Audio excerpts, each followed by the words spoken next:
Kayla from Kayla Cooks on TV.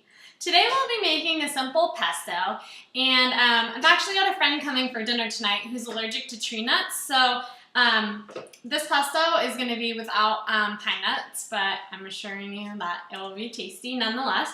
So first we're going to start out with just a nice clove of garlic, and I'm just going to put in a pinch of pepper and a little pinch of salt. And then I'm going to take our olive oil, and I usually put about 2 tablespoons or so. Again, like with any sauce, you definitely want to double check how things are tasting at the end. So we'll reevaluate if we need some more olive oil. So I'm just going to mix this together till it makes kind of like a creamy little pureed oil.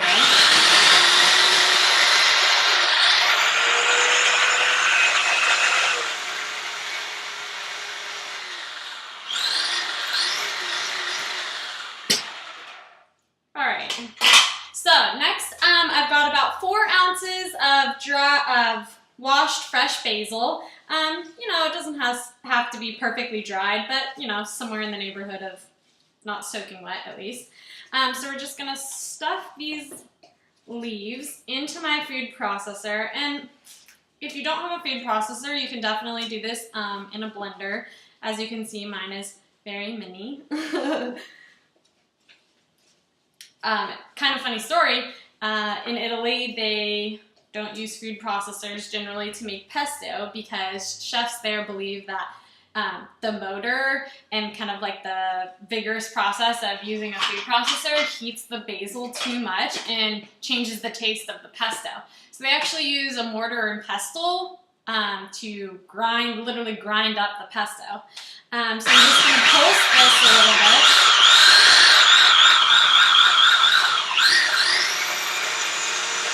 Alrighty, so it looks like we've got our pesto all incorporated, and next we're going to add our cheese. And I've got about half a cup of pecorino and half a cup of Parmesan. And I'm just going to add that in.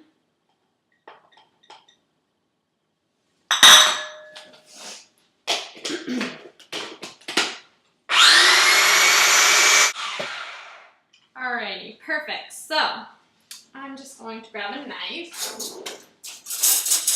and double check that it's tasting all right.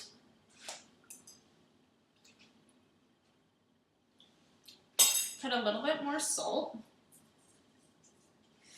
and a touch more pepper.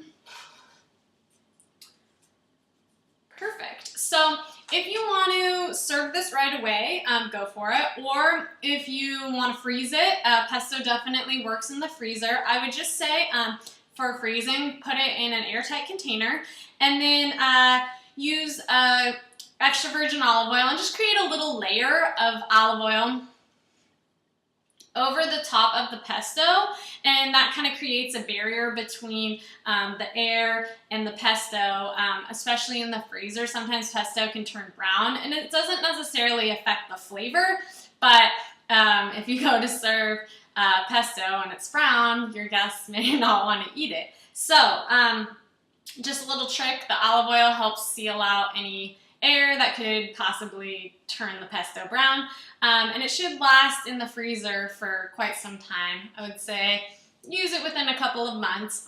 Don't let it sit in there for years. But anyway, so here's a delicious pesto that can go great on pasta, sandwiches, or anything you really like. So enjoy!